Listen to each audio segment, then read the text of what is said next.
Tentunya yang ini Julian sebenarnya gak boleh dilepaskan juga ya. Dia salah satu hero kuat sekarang yang OP banget, yang penuh dengan CC juga. Dan bahkan dari speed nih juga menurut aku cepat banget dari Julian sendiri. Tapi kalau Todak ngeliat Baxi yang udah di pick, pastinya ini udah jadi signature-nya Momo gak sih? Gimana yang selalu bermain dengan hero-hero tebal dan Popol Kupa tentunya di sisi god lane untuk tim Todak yang ini berarti bakal main objektif cukup cepat sih dari Todak. Ya betul banget, karena seperti kita tahu Popol dan Kupa ini juga adalah hero nyaman dari seorang Ciku ya. Melihat dia memang tipikal gold laner yang bisa jadi ujung tombaknya tim Todak Malaysia. Terbukti kemarin ketika dia menggunakan Beatrix, itu benar-benar Beatrixnya bisa ngangkat timnya ketika dalam keadaan terpressure. Iya, tapi belum adanya jungler di tangannya Arky Hoshi tentunya yang membuat Fanny akan langsung di-ban oleh tim Todak nih. Sementara ada Atlas juga yang di-ban langsung oleh Arky Hoshi. Mungkin karena Arky Hoshi mereka cukup peka ya sama mungkin bisa dibilang meta tank yang cukup kuat dari Todak sendiri dengan adanya Baxia kemarin yang di-pick. Lalu juga kita ngelihat kan kemarin sebenarnya ada Barat juga yang dimainkan Uranus untuk 4 Maze. Apakah akan masuk ke dalam bandnya nanti? Bisa banget sih, hero-hero lebih ke arah Romnya ya. Roamer dengan heavy crowd control, ya salah satu contohnya adalah Atlas yang udah di-ban. Sementara ya untuk Fanny ini lebih ke apa, respect juga sih. Karena kalau misalkan kita lihat dari posisi jungle, Julian ada possibility juga untuk dijadikan jungle. Tapi ya daripada tiba-tiba nanti dijadiin support gitu kan, jadiin mid lane, lepas Fanny dan emang tidak ada hero stun pasti juga. Jadi ya ban terhadap Fanny ini cukup bagus sebenarnya pemilihan dari Todak. Ya dan kalau kita membahas soal Popol sama Yves ini objektif mah udah jelas lah ya. Gold Shield turret untuk ngambil turret di under 5 menit itu bisa dibilang hal yang gak terlalu sulit sebetulnya dengan dua hero ini. Apalagi ada Baxi yang ada di depan. Mungkin hero-hero mandiri yang bisa ditaruh di XP lane-nya sehingga nanti rotasinya bisa bergerak ke arah gold lane. Uranus mungkin yang tadi Cimo mau bilang itu cukup enak sih. Iya, dan ternyata Estes. Ini mungkin lebih membuat biar Todak gak terlalu susah untuk team fight-nya. Ya, jadi tipikal support yang bisa bener-bener ngebuat war-nya tuh lebih lama ya. Ini tipikal semacam Estes nih bakal dibuang oleh Arky Hoshi. Tapi kita lihat kalau misalnya dari segi banning dari masing-masing tim, ini Beatrix-nya Skylar belum di-ban. Ini yang pasti juga akan menjadi comfort pick untuk seorang Skylar apabila dia menggunakan Beatrix di sisi gold lane-nya. Betul banget, Beatrix Skylar masih open dan ya Tamus diambil. Tamus ini bisa dibilang salah satu hero yang cukup mandiri dan match up sama Esmeralda juga cukup enak. Karena Tamus yang baru yang kita tahu dari pasifnya ini bisa ke-trigger ketika dia menggunakan basic attack-nya. Jadi bisa lebih kuat lagi di landing-nya. Dia bakal lebih susah untuk team fight 1v1 ya dengan Esmeralda sendiri. Yes. Tapi dua last pick nih untuk Arky Hoshi. Kalau memang Julian-nya nggak ditaruh di posisi sebagai jungler, let's say mungkin ditaruh di posisi untuk Clay di sini. Ini bakal cukup menarik tentunya. Akan ada kejutan kah? Cloud tentunya dan bahkan Lancelot. Berarti confirm ya. Ini Julian-nya untuk di tangan seorang Clay. Ya, yang pasti ini cukup menarik. Dimana Lancelot juga kemarin dipakai oleh seorang Albert. Benar-benar memberikan pressure yang sangat baik sekali. Tapi kalau kita lihat ini Cloud mungkin baru pertama kali dipick oleh Skylar kali ya di MSC 2020 ini. Iya harusnya kalau Cloud untuk Skylar ya, bukan Cloud untuk MSC. Karena kalau MSC udah sempat muncul juga beberapa kali Cloud ini. Dan last pick Rafaela, ini hero nyaman dari Yams. Ini yang harus diperhatikan baik-baik dari Arky Hoshi. Karena memang Yams ini dia sangat piawai menggunakan Rafaela sendiri untuk fight-nya, untuk backup. Dan dia presence-nya tuh dapat banget sih. Betul-betul, jadi ini bisa buka map juga, bisa kasih info juga, bisa bikin tim fight-nya lebih sustain, mau tabrak maju mundur lebih nyaman tentunya untuk seorang Yams. Tapi kita melihat tentunya dengan grafik yang sudah dibawakan oleh kedua tim, 10 hero yang sudah dipilih. Nih tentunya kedua tim mereka bakal masuk ke dalam match yang cukup sengit. Karena bisa dibilang ya dua-duanya hampir mengikuti meta plus dapat hero comfortnya mereka masing-masing. Ya setuju sih. Tapi kalau untuk komposisi mungkin RRQ yang lebih kompleks ya. Dia punya CC, dia punya burst damage, dia punya scaling late game. Tapi kalau misalkan dari Todaknya kuat adalah objektifnya. Wow, jadi kita bakal melihat seperti apa untuk game yang pertama di Best of 5 series antara Arky Hoshi dan juga Todak. Buat teman-teman jangan lupa untuk pakai hashtag VivaRaQ, hashtag Supremasi, hashtag dari Beyond MSC, dari hashtagnya juga untuk ini ya Indopra jangan lupa tentunya dan ingat tetap respect terhadap tim Todak. So yang pasti kita langsung saja menuju ke Land of Dawn di mana masing-masing player dari kedua tim sudah mulai coba untuk melakukan inisiasi menuju ke arah Little Wonder yang pertama, meskipun tadi kita lihat berhasil diamankan dengan cukup cepat dari seorang Albert. Albert dengan Lancelot sih kayaknya nggak perlu diragukan lagi, melihat dia tahu banget cara pattern farming yang cepat, melakukan rotasi juga dari arah jungle menuju ke arah Little Wonder yang pertama pun cukup cepat dan nggak gampang untuk di pick off dari lawan. Iya, dan tentunya di sini Finn satu Iron Hook connect ke arah seorang Ciku. Namun masih bisa dihindari, masih ada backup yang cukup cepat juga dari seorang Momo dan juga Yams, membuat Ciku tentunya tidak mudah untuk ditumbangkan di sisi atas. Cukup terkaget-kaget juga pas tadi Ciku terkena Iron Hook dari semak-semak yang berada di dekat area God Lane dan membuat pressure lebih terasa di early game seperti ini. Dan lagi kita Iron Hook di sana menuju ke arah seorang Momo, tertarik begitu saja, belum ada flow of damage dari tim RRQ untuk menuju ke arah seorang Momo. Iya, tapi masih mau dilanjutkan sepertinya dari Momonya setelah ada Tortoise Poison yang sudah dibuka. Tapi ternyata di sisi lain Formace bakal coba 1v1 dengan seorang Albert yang bakal memotong di area bawah. Sementara kali ini sudah ada Turtle yang sudah mulai respawn juga di 2 menit yang pertama. Sepertinya akan ada setup dari tim RRQ Hoshi, melihat di sana sudah mulai join the fight juga Esmeralda, R7. Dan juga buat para teman-teman yang lagi nonton live stream ini, jangan lupa kalian bisa mendapatkan promo MSC X Grab yang bisa langsung di scan QR code di area bawah. Tapi sementara itu kita lihat dulu, Valin Salmon menuju ke arah seorang Moon, belum bisa menilai siapapun di sana. Blodihan pun masih bisa melarikan diri seorang Moonnya, tapi dipanis begitu saja di area belakang oleh seorang R7. Baik sekali pergerakan dari R7 yang betul-betul on point menuju ke arah seorang Moon. Iya, sementara ini Turtle berhasil untuk diamankan oleh RRQ Hoshi dan ada pertukaran tadi ya, 1-1 terhadap kedua mid lanernya. Namun it's okay karena di area atas juga sebenarnya dari seorang Skylar sempat ngedapetin ini ya, sedikit pundi-pundi kayaknya tadi itu, karena Ciku sedikit terlambat datang ketika join team fight-nya. Tapi kali ini berubah lagi, pindah ke area midnya dari seorang Finn. Masih coba untuk ngebuka vision, memberikan informasi terlebih dahulu. Formace masih berada di area bawah juga.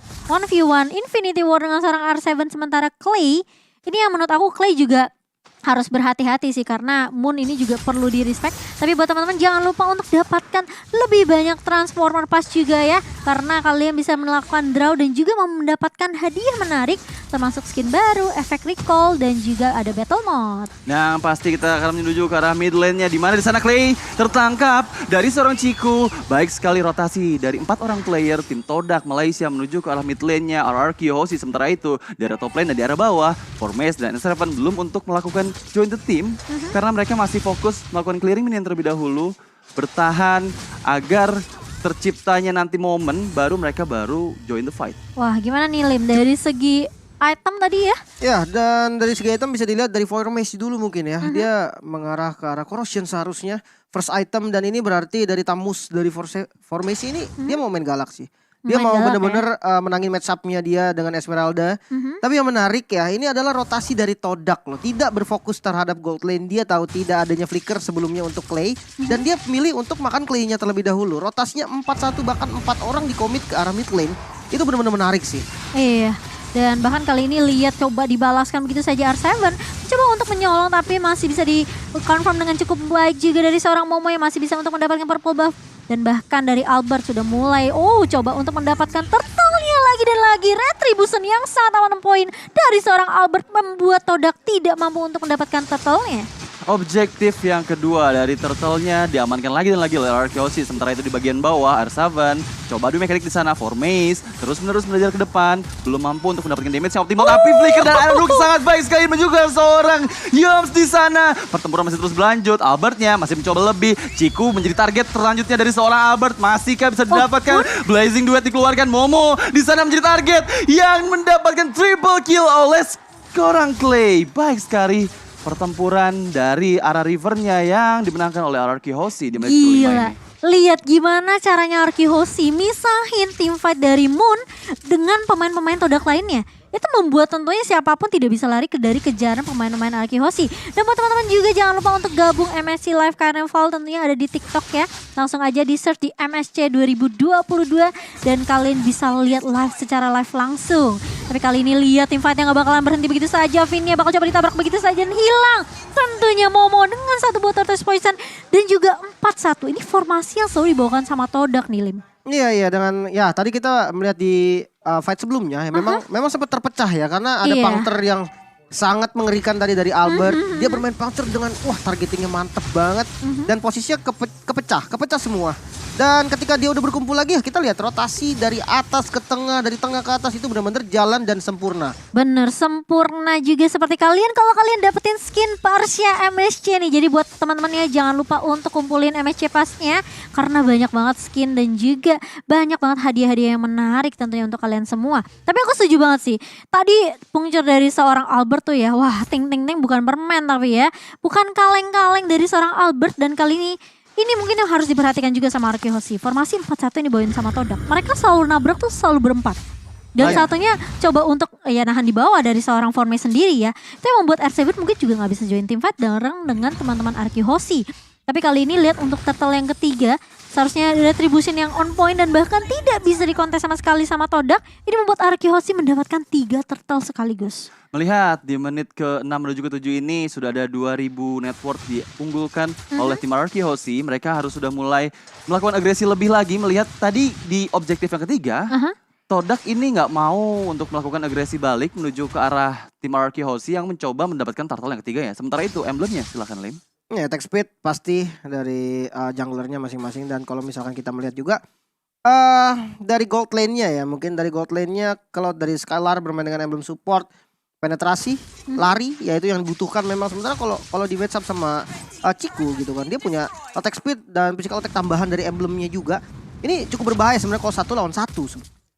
Tapi kalau misalkan nanti ketika rotasi ke gold lane, keduanya ini cukup diuntungkan karena yang satu punya movement speed, yang satu punya damage. Wow, tapi sepertinya R7 kali ini yang bakal dikejar oleh Formes dan juga Ciku di area rivernya. Masih punya Falling Star Moon tentunya yang bakal dilontarkan Ciku. Ternyata yang akan menjadi target. Tapi lihat, dua pemain lainnya mencoba untuk membackup kali ini. 4-1 lagi dan lagi.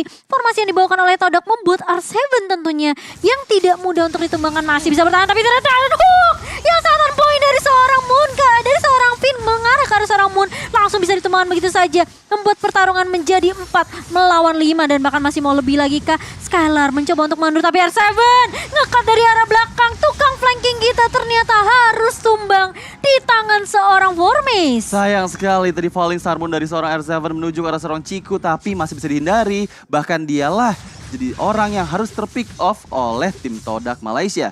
Kita melihat tadi di mana di area mid lane-nya memang betul-betul Arki Hoshi nggak mau begitu aja melepaskan chance mereka untuk mendapatkan outer turret di bagian mid lane. Tapi sementara itu tim Todak pun mengetahui gimana cara untuk meng-counter setup dari agresi yang dilakukan oleh tim Arki Hoshi. Menuju ke arah atas di mana Momo melihat Arbet di sana coba untuk melarikan diri terlebih dahulu menggunakan puncture-nya dan masih bisa untuk selamat. Tapi untuk di menit ke-8 ini Lord yang pertama sudah mulai muncul di lane of down Cimomo. Akankah ada setup yang berarti dari kedua belah tim? Ini sepertinya perlu dikontes sih dari Todak sendiri karena Araki sepertinya mereka mau bermain cepat dan langsung lagi-lagi satu buaran hook connect terkena surprise dari Momonya dan tidak bisa berbuat apa-apa karena sudah di follow up dengan cukup cepat juga dari seorang Albert dengan satu buah Tone Rose yang langsung on point menusuk ke arah seorang Momo kali ini. Udah pakai Lord, numbangin satu pemain dan bahkan kali ini semua pemain Arki Hoshi mereka udah mulai masuk ke area jungle dari tim Todak. Iya, dan kalau misalkan kita lihat dari fight sebelumnya, nice play dari Skylar sih. Dia benar-benar ngedistract di bagian belakang. Jadi benar-benar nggak ada yang bisa nge-backup lagi. Tadi posisi dari Momo yang kena tarik. Dan ya memang kalau dilihat dari burst damage-nya juga memang cukup gitu kan. Dia punya Clay, dia punya Albert. Dan sekarang Lord ini yang siap untuk maju ke inner turret. Tapi terkena stun Skylar-nya. Masih bisa lari tentunya, masih punya sprint. Dan bahkan masih ada satu boba yang ditarik balik kali ini. Terkena surprise lagi dan lagi Yams-nya. Masih bisa bertahan tentunya. Tapi Clay kali ini udah mulai ketahuan posisinya. Dari kiri, kanan, atas, bawah. Ini semuanya dihadang sama Arki Hoshi. Ini ngebuat Todak kayak bingung dia mau team fight yang mana sementara Lord masih berjalan di area atas. Ya itu serem banget tadi kita lihat Iron Hook yang dikeluarkan dari seorang Finn. Dimana lagi dan lagi Finn mendapatkan target yang cukup baik. Yams di sana menjadi targetnya tapi dia masih bisa melakukan healing terlebih dahulu dengan holy healingnya. Dan membuat player-player dari Todak mampu untuk mempertahankan dari Lord yang pertama. Betul. Tapi tadi ada yang lewat juga ya. Dimana buat teman-teman yang misalnya nih jago nebak tentunya ya. Wah ini siapa yang bakal menang nih. Kalian boleh ikutan MSC guys. Karena kalian bisa dapetin banyak hadiah tentunya. Tapi Albert kabur kali ini. Dan tapi ternyata masih terkena item kupa dari seorang Ciku. Bakal coba ditabrak balik kali ini. Tapi ternyata dari seorang Finn. Dia langsung culik satu pemainnya itu Moon di sisi belakangnya. Dan bahkan membuat pertukaran kali ini 1 untuk 1. Sementara masih mau lebih. Formes masih mau coba untuk ngeharas ke arah seorang Skylar. Tapi kali ini bakal tabrak balik. Clay mencoba untuk menahan di area depannya. R7 menjadi benteng terkuat untuk RRQ Hoshi dan hanya pertukaran 1-1. Oh my god, Albert dan juga Moon pertukaran yang kurang cukup baik di menit yang ke-11 ini. Melihat tadi memang agresi dari tim Todak menuju mid lane milik RRQ Hoshi terus menerus dilakukan secara beruntun. Dimana mereka mungkin belum mampu untuk mendapatkan outer turret pertama milik RRQ Hoshi di area mid lane-nya. Tapi yang pasti barusan kita menyaksikan dimana Albertnya harus tumbang. So buat semuanya jangan lupa juga karena kita ada TikTok Challenge. Kalian bisa mendapatkan kursi dari Secret Cup secara gratis, jadi jangan lupa ikutin eventnya. Betul, dan buat teman-teman juga nih yang lagi mau nobar ya bareng sama teman-teman, sama pacar, sama keluarga, kalian jangan lupa untuk bagikan momen nobar MSC 2022 di story Instagram kalian dan jangan lupa tag @mpl.id.official biar nanti siapa tahu kalian dapat skin buat kalian yang beruntung. Tapi ini ya Lim, ini berdua kayaknya timnya fight mulu ya, dan aku malah kan ngeliat Todak terus yang ajak fight. Iya. Dan bahkan lihat, Formace kali ini harus tumbang meskipun sudah ada satu buah Molten Sand yang dilontarkan, tapi ternyata Formace tidak bisa menahan begitu banyaknya damage dari RRQ Hoshi. Dan kali ini konsilnya sudah mulai dibuka, mencoba untuk mengejar, tapi Todak peka banget nih Lim. Dia nggak mau, bener-bener dia nggak mau paksain team fightnya ketika Formace-nya tumbang. Iya, dan bakal menjadi free lord harusnya untuk teman-teman dari RRQ. Yang menarik adalah memang kalau kita lihat dari player goldnya dulu deh. Ini dari jungle ini kan memang dua tipe jungle yang berbeda ya. Assassin dan juga jungle tank. Iya. Dan ini jungle tank dari Momo goldnya dia tertinggal jauh sekali. Bahkan tadi ada di posisi 3 terbawah. Sementara berbanding terbalik dengan Albert yang ada di posisi paling atas tadi kalau nggak salah. Kalau beda tipis sama Skylar. Dan ya ini yang menyebabkan apa? Dengan penetrasi item yang dibuild sama Skylar, dia bermain dengan War X, dia bermain dengan Malefic Roar dan adanya true damage dari Endless Battle. Ini membuat tank-tank seperti Baxia dari Momo ataupun bahkan Formace yang bagian frontline itu kan bocor banget sih. Bocor apalagi Skylar udah punya satu buah pistol ini yang bakal ngebuat penetrasinya semakin Sakit tinggi banget, lagi. tapi kita lihat di sini di mana Lordnya sudah mulai menuju ke arah mid lane dari tim Todak. Melihat di sana reward manipulation dikeluarkan tapi belum mampu mengusul mundur untuk semua player dari tim RRQ Hoshi. Masih coba menuju ke arah top lane-nya, di mana top lane di sana sudah cukup sekarat turret yang dimiliki dari tim Todak Malaysia. Kita melari lagi, melihat di arah mid lane-nya masih coba agresi dilakukan. Iron Hook belum mengenai seorang Momo, masih bisa dihindari dengan jiggle yang dia lakukan. Formace-nya lagi dan lagi clear minion terlebih dahulu, melihat udah nggak ada spell dari turretnya untuk menghilangkan minion-minion yang coba masuk ke area dalam, tapi belum mampu untuk mendapatkan Iron Hook dari Finn di depan sana. Skylar menjadi target tujuannya, digunakan sprint untuk melarikan diri ke arah belakang, masih coba untuk di-press begitu saja. Formace maju ke arah depan, Clay menjadi target selanjutnya. Momo pun belum mampu mendapatkan siapapun di sana, masih coba untuk menggiring saja menuju ke arah river, memukul mundur semua player dari RRQ Hoshi. Wow, 2 inhibitor turret yang sudah diamankan oleh RRQ Hoshi itu sebenarnya cukup ya. Untuk RRQ Hoshi setidaknya ini super minion akan berjalan dari area atas dan juga dari area mid, sehingga membuat pemain-pemain dari Todak mereka harus peka banget nih sama minimap. Jangan sampai mereka cari war terus sampai lupa ternyata super minionnya udah nge-push. Benar. Dan ini cukup bagus sih. Penggunaan Lord yang bisa dibilang cukup baik ya dari RRQ Hoshi, walaupun memang Lordnya ini sebagai tumbal bisa dibilang ya. Karena inhibitornya hancur itu ketika di wave super minion, bukan di wave yang ada Lordnya. Ini nge-trigger banyak banget tadi defensive skill dan memisahkan positioning dari teman-teman Todak, sehingga tadi mid lane dari inhibitor turretnya berhasil dihancurin duluan. Walaupun Lordnya sebenarnya udah tumbang dari wave sebelumnya. Dan yang menarik, top lane-nya juga berhasil didapetin. Iya, sama di Skylar ya. bareng sama Esmeralda dari R7. Dan Skylar juga berani banget dia tadi dengan Cloud yang memang kita tahu range-nya gak terlalu jauh ya. Dan dia berani untuk nge-hit turret sehingga dapat turretnya. Oke, kalau kita lihat dari item terlebih dahulu sudah ada BOD juga yang dipegang sama Albert. Ini cukup berbahaya sebetulnya. Tapi sementara itu kita lihat ke arah rivernya, di mana Moon di sana reward manipulation dikeluarkan, belum menuju siapapun. Ke arah belakang sakit banget tadi damage yang dikeluarkan dari seorang Skylar. R7 mencoba menari-nari dari arah belakang. Ciku di sana menjadi target selanjutnya. Tersisa sedikit saja SP, tapi masih coba untuk diinisiasi dengan Clay menggunakan enhance change yang dia miliki. Masih bisa menyelamatkan diri, tapi Formace terjebak di depan sana dari 4 orang player RRQ Hoshi, dan betul saja Formace-nya yang harus tumbang. Padahal Lord yang ketiga sudah mulai spawn di Land of Dawn. Cimomo ini cukup membuat kesulitan di mana tim Todak sepertinya nggak akan melakukan kontes lagi. Udah benar-benar ditunjukin total dominasi banget dari RRQ Hoshi, melihat mereka belum ada kehilangan satu objektif pun. Turretnya masih ada, bahkan Lord yang ketiga pun sudah diamankan oleh RRQ Hoshi. Harusnya sih ini akan menjadi defensive mechanism yang cukup sulit untuk tim Todak melihat mereka hanya memiliki satu high ground mate saja. Iya, ini tipikalnya Araki Hoshi gak sih? Sebelum ngedapetin objektif Lord, diajak fight dulu, nyulik dulu satu pemain dari musuhnya, dan itu berhasil. Berkali-kali strategi yang sama yang dilantarkan oleh Araki Hoshi selalu bisa membuahkan hasil yang sangat manis. Tapi kali ini lihat Lordnya juga udah mulai berjalan ke area mid tentunya tanpa adanya inhibitor turret di area atas dan juga di area tengahnya. Ini membuat Todak mereka harus defensive mode sih sekarang. Gak boleh yang benar-benar gerasak gerusuk, harus nunggu setidaknya nih Araki Hoshi ada yang coba mungkin setidaknya terlalu offside, tapi ini kan Araki Hoshi ya, sangat amat tidak mungkin tentunya. Dan Lordnya kali ini bakal coba digiring masuk ke area base-nya. Momo berada di paling depan kali ini, lihat semua damage-nya connect dan bahkan satu bot terus bersama dengan seorang Albert kali menumbangkan satu pemainnya itu Momo. Sementara kali ini dari seorang Moon yang mencoba untuk membuka Rewoman Malaysian, bakal coba ditahan terlebih dahulu. Jiams di area depannya menahan dan bahkan menumbangkan Lord yang kali ini sebenarnya tidak sia-sia.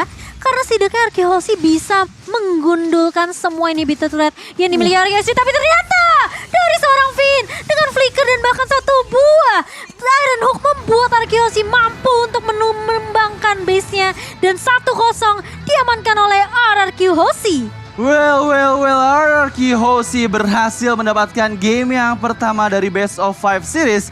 Dimana ini adalah suatu kabar baik juga untuk kita para fans di Indonesia melihat Tentunya Araki Hoshi berhasil melaju 1 poin lebih unggul di atas tim Todak Malaysia. betul, tapi ingat ya ini Best of 5 series.